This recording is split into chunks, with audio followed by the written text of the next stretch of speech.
Okay, so Jalen Hurts' agent revealed the conversation they had about his contract. You won't believe it. Meanwhile, did you know the Eagles had the most efficient deep ball in 2024? Could that be why? One Pro Football Focus guy has A.J. Brown as the number one wide receiver going into 2025. So much to break down, including what the defensive line rotation will look like. Plus, the guy that Saquon Barkley jumped over had something to say about him being on a Madden cover. And for all this stacked roster talk, how did this offensive player for the Eagles not even make a top 10 list? What is going on, everybody? I go by Philly Mike, and this is the Philly Talk Podcast. If you rock with our Philadelphia Eagles, hit the like, subscribe to the channel, and turn on that notification bell so you don't miss the videos. So here we are, June 17th, waiting for the Eagles to get back on the field July 22nd as the real training camp starts. And we got WIP asking, did Jalen Hurts have a good or great 2024 season? Now, Hugh Douglas, a former defensive football player, said that Jalen Hurts had a great season because he did what the team asked him to do to win football games. And when he needed to take over, he absolutely did. And it showed in the biggest game, the Super Bowl. The host of WIP, Joe Giglio's response to that was, no, he didn't have a great season. He only had a good season. People have amnesia because of the Super Bowl. There were times last year where Jalen Hurts looked average at best, blah, blah, blah, this, that, and the third. Again, he's a guy who only talks about statistics, not clutch wins, not showing up in the fourth quarter, not winning football games with 0 turnovers because you don't make mistakes. And there's proof to back all this up. Jalen Hurts had one of his best completion percentages, one of his best yards per attempt, up there top 5 with all the gunslingers. Again, if he completed 17 passes for 150 yards, the gunslingers complete double that amount. So double 17, double 150, and he would have 300 yards too if we didn't have Saquon Barkley, and also if Jalen Hurts wasn't utilized in the run game himself. People tend to forget about that. They give credit to others, but not Jalen Hurts. According to Pro Football Focus, the Eagles had the most efficient, deep passing game in 2024. They said, and I quote, as they did in many categories last season, the Eagles reigned supreme as the league's most efficient deep passing team, though they weren't high-volume offense in this category with just 57 attempts over the 2024 season. They led the NFL with a 49.1% completion rate on 20-plus yard throws. Of course, having wide receiver A.J. Brown, who paced the league in PFF receiving grade versus single coverage, certainly helped the cause. Any quarterback in the Eagles offense would have threw the ball less. Some quarterbacks check out of runs to passes because they want a stat pad. They're the exact opposite of Jalen Hurts, who will check from a pass to a run if he sees that the defense is giving something to a player like Saquon Barkley. I mean, listen to this conversation between Jalen Hurts and his agent when she made him the highest paid player in the NFL. Jalen is just such a selfless guy. I mean, he was adamant about whatever deal, he told me to do the deal. He didn't want any updates till it was done, which is very rare. You have a lot of clients that are like, give me every update. What's the counter? He's like, I don't want to hear anything. Just tell me when it's done. And he's like, don't screw the team. Make sure my team is around me. And so I actually remember coming back to him and the day that the deal was done and saying, hey, you're the highest paid player in NFL history. And his response was, well, I didn't ask you to do all that. And I was just like, okay. All right. Thanks. I thought you were going to say, thank you, good job. Right. But he was so concerned about his team. Like, Yes. how am I going to keep my team around? How are these guys still going to be paid? And he wanted me to show him. How does it affect the cap? So the option bonuses help Jalen to have peace that, hey, don't worry that you're getting $51 million a year. We've done it this way so it doesn't affect the cap. The cap hit is not that large. Like, he needed to be educated on that before he would let me accept the deal because he cared so much about his teammates. So money is nice, championships are better. Now, of course, that conversation don't necessarily mean this is why he has less pass attempts. It just shows the mindset. He's selfless on the field and off the field. I've never heard a player admit or reveal anything along the lines of what I just heard Jalen Hurts' agent reveal. He said, we don't want to hurt the team. I'm not accepting until you break down the cap that lets me know it's going to be okay for the team. He didn't want to be the highest paid. And guess what?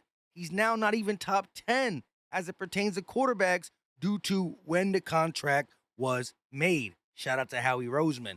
But again, Jalen Hurts is a different breed, just on and off the field. And for people to continue to say negative things about this man or try to compare him to this quarterback and that quarterback, numbers are numbers. Winning is winning. I wouldn't trade Jalen Hurts for any quarterback in the league. And I know, I'm going to tell you straight up, Patrick Mahomes is better than him because of the resume. But right here, right now, after seeing my guy win the Super Bowl, going into 2025, there's nobody I'd rather have as the leader and QB1 of this team than Jalen Hurts. And I stand on that and watch what he does in 2025. Bookmark this. Switching gears to the Madden 26 cover, as we already talked about, it is Saquon Barkley. There's two versions, one of Saquon Barkley in Midnight Green, but the main one is with him jumping over the Jags defender with the backwards hurdle. But we actually heard from the Jags guy. Listen what he said. This is crazy. All right, we gotta ask. Madden cover. It was kind of hard for real. Like that was hard. I mean, I seen it on. I don't have Twitter, so I see it on Instagram, and I seen it. I was like, damn, they ain't put my number on there. Like they ain't put my. You see what I'm saying? Like the play was fire to me. I don't really have no like. Everybody DM'd me like, hey, like I was gonna be mad or something. Like I don't give a damn. Like I don't. You made a good play. Like it is what it is. Would you want them to put your number in the logo? I mean, they gotta pay me for it. You know, that's why I say that. Like, you know what I'm saying? They have to pay me for it, but I don't really care. I don't really play Madden like that anyway. So, Fair enough. So it ain't nothing to you. Yeah, I don't really care. So technically, this was kind of the second time. Mhm. Jags were on the cover in '96. Team kind of went on their run with Coughlin after it. See, that's why they need my over. number in there so I could be the second one to ever be on the face of the Madden. See? They playing games. Like, I need that, EA. I need that. Mad respect to the Jaguar guy for literally keeping it real. He said that play was hard. Why would he be mad? Saquon just made a good play on me. It is what it is. As for Madden not putting his logo or name on the back, that's kind of messed up.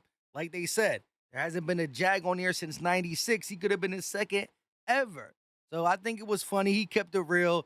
And hopefully in 2025, Saquon Barkley don't do nothing that dangerous, but gives us something to talk about like we did in 2024. Because Saquon Barkley, as he said, as soon as this season was over, he's just getting started. If you thought year one was good, wait till you see year two. That's his words, not mine. Moving on to a question I seen on Twitter the other day. Would you want the Eagles to put a retractable roof on Lincoln Financial? For me, I would probably just say no because I'm a guy who loves to play in the elements. If it's cold, man up. If it's hot, it is what it is. If it's raining, snowing, the Eagles are still going. That being said, having a retractable roof would allow the Eagles, or at least Philadelphia, to host a Super Bowl, which would be fantastic. So I would only have it to possibly host a Super Bowl. I wouldn't have it to use at all because we don't complain, we just play. Flipping things over to another list that has the Eagles not top 10 at that position per Pro Football Focus, top 10 center rankings. And again, not everybody is ridiculous over at PFF, but whoever Mason Cameron is, they are anyways, Creed Humphrey, Tyler Linderbaum, yeah, maybe they're both better. Or you can put Cam Jurgens in between them two. But Zach Frazier, Eric McCoy, Drew Dowman, Connor McGovern, Aaron Brewer, Ryan Kelly, Elton Jenkins, whoever that number 10 is. What are we doing, PFF? It's crazy. When they have the analysts talk on their videos, they make sense. But whenever there's a list, whoever be making the list, they be far off. The Eagles are a stacked team, according to everybody. They got the best roster, according to everybody. But when Pro Football Focus or NFL Fox or anybody makes a list, Pro Football Talk, when they make the list, the Eagles are either far down or not even in the top 10. But then the season comes and the roster's stacked. Anyways, let's move to a question that I asked Twitter. How do you see the rotation at edge being between these four guys? We all know the names, but I'm talking about percent of snaps per game. When I think about the D-line in 2025, I think it has a lot of potential. I'm a big believer in Azeez Ojulari if he can stay healthy. And we heard from Lane Johnson what he said about Josh Uche, how he gave him problems with the Patriots. And Josh Uche has been impressing at camp. Also inspired by the Zach Bond story. Off top of my head, it's going to be Nolan Smith and Jalen Hunt as the starters, but I do see Azeez and Josh Uche rotating in, not just for the same player. It don't got to be Azeez comes in for Hunt and Uche comes in for Nolan Smith. They can play either side. So the rotation is going to be interesting per the package, per who we play. But I think at the least, the lowest guy is going to play 30 or more percent. I can see it like on a game-to-game basis. Nolan Smith, 72%, Jalen Hunt, 63%, 30% for one and 38% for the other because two edges play. I think I'm doing the math right there, but I want to hear y'all take on that question. I'm definitely interested, and training camp is going to give us more of, okay, this guy is going to be getting more snaps than I even thought, or maybe less than I even thought. Let me know in the comment section. Lastly, let's touch on A.J. Brown being the best wide receiver in the NFL per one person at Pro Football Focus. But listen to his reason, and I'm talking about this again because the Eagles have the most efficient deep ball in the game, as we talked about earlier. And as much as the credit goes to Jalen Hurts, as the article says, it also goes to A.J. Brown. I have A.J. Brown as the best wide receiver in the NFL. From a 3-year sample size, A.J. Brown is the highest graded wide receiver that we have amongst these three. When you look at his overall receiving yard, Ja'Marr Chase has actually played 350 more receiving snaps, and yet A.J. Brown has more receiving yards than he does at over 4,100, and Ja'Marr Chase has just over 4,000. So he beats him in receiving yards there. Yards per reception, A.J. Brown is number one amongst these three wide receivers at a 15.1. Receiving touchdowns, yes, Ja'Marr Chase is higher, but A.J. Brown is second in front of Justin Jefferson with 25 compared to Justin Jefferson's 23. When you look at total drop passes over the last 3 years of these three wide receivers, A.J. Brown has the least. Yards per route run, A.J. Brown has the most of these three wide receivers at 2.57. And then when you look at average depth of target, still 12.7. A.J. Brown, once again, number one. And then forced missed tackles per reception, A.J. Brown, number one amongst these three wide receivers at 55. So the 3-year sample size is totally there in A.J. Brown's favor. A.J. Brown, number one amongst these three wide receivers just last year in total receiving grade at a 91.6. And then this is the one that I really love. Whether you are looking at a 3-year sample size or a 1-year sample size, just what happened last year, A.J. Brown is the number one wide receiver in the NFL when it comes to receiving grade and statistics against single coverage situations. That's why I understand A.J. Brown doesn't play a ton in the slot. He's more on the outside. So when it comes to versatility there, when you put A.J. Brown in situations where it's their best cover corner against him, he wins almost all the time. I did not go into this exercise thinking that I would have A.J. Brown as my number one wide receiver in the NFL. But no matter what metric you look at and no matter what sample size you look at, this is the dude. And he is my number one wide receiver going into 2025. With all that being said, I go by Philly Mike, just the Philly Talk Podcast. Let me know all your thoughts in the comment section. I absolutely love hearing from you. Muscle up if you got nothing to say. If you missed Sunday's video, there's a chance to get a free Eagles jersey. Make sure you go in there, find it, and do what needs to be done. I'll catch you on the next one. We out.